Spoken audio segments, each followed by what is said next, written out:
Salam saudaraku yang dikasihi oleh Tuhan.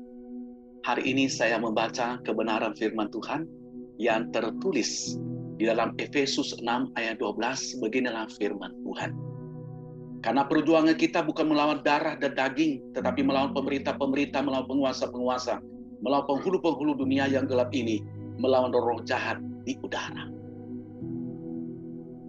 Kita sebagai orang percaya, kita ditugaskan oleh Tuhan, yaitu untuk melawan penguasa yang gelap ini.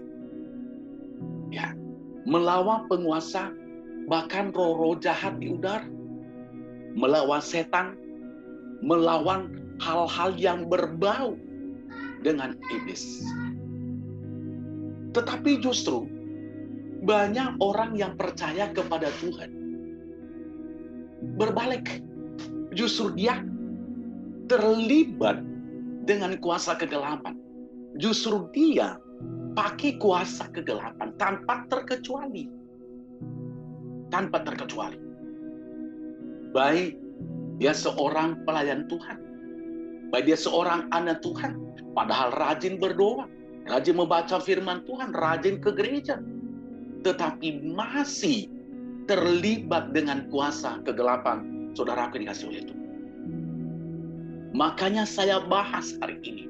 Mungkin saudara berkata, kok 3 minggu terakhir ini Pak Pendeta dengan setan terus? Ya, ini supaya kita bebas. Karena kita kan sebentar lagi akan merayakan Natal. Juru selamat kita sebagai umat manusia, dia datang ke dalam dunia ini untuk membebaskan kita dari segala ikatan dosa itu. Nah, makanya saya berikan judul uraian khotbah saya hari ini, motif seseorang terlibat kuasa kegelapan.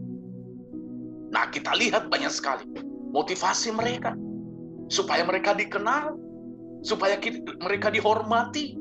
Oh, dihormati, dianggap paling hebat ya saudaraku dikasihi Tuhan, supaya kalau apa dia datang, waduh hebat, wibawanya luar biasa. Nah, apa saja motivasi seseorang terlibat dengan kuasa kegelapan, saudaraku dikasihi Tuhan? Yang pertama adalah untuk melindungi diri dari kuasa kegelapan.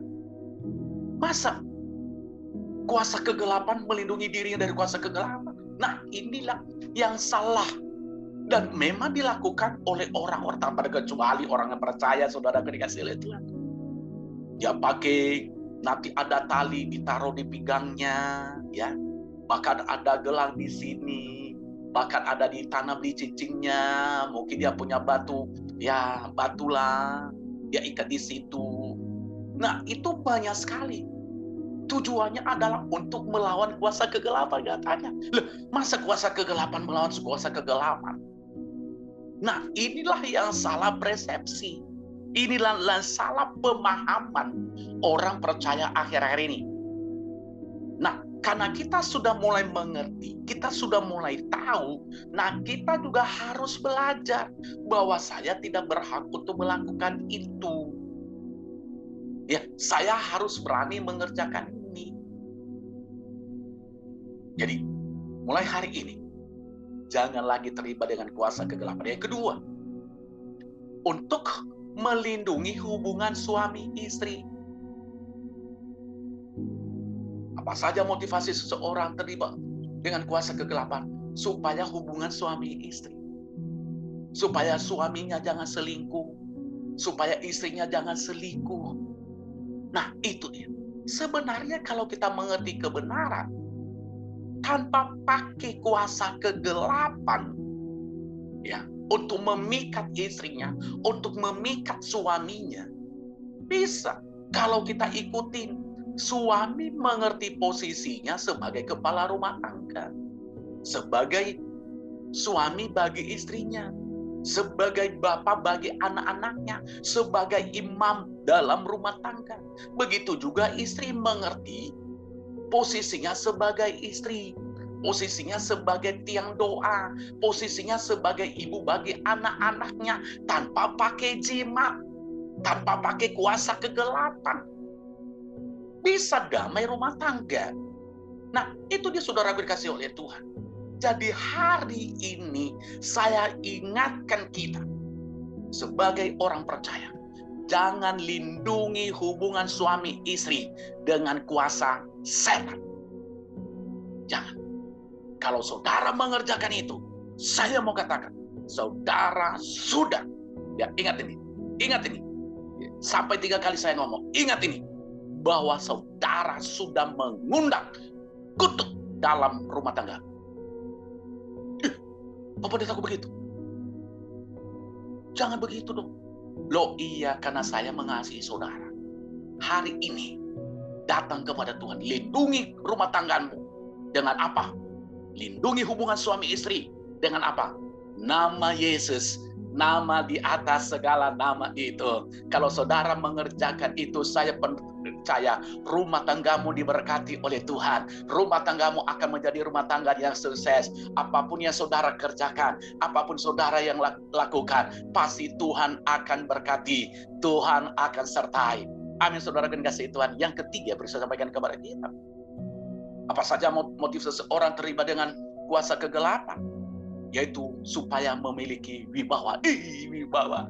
Kasihan. Supaya memiliki wibawa. Loh, taruh di mana kalau wibawa? Kadang-kadang ini susu. Ya nanti mungkin masuknya dari mana. Entah dari mana dah. Tapi nanti dia sampai ke sini. Ya digitalnya. Nih. Sampai di sini. Ini.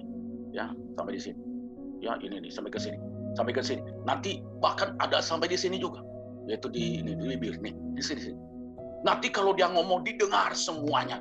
Nanti kalau dia pidato di depan, ya, dia pidato, saudara-saudara, hari ini harus kita percaya Yesus.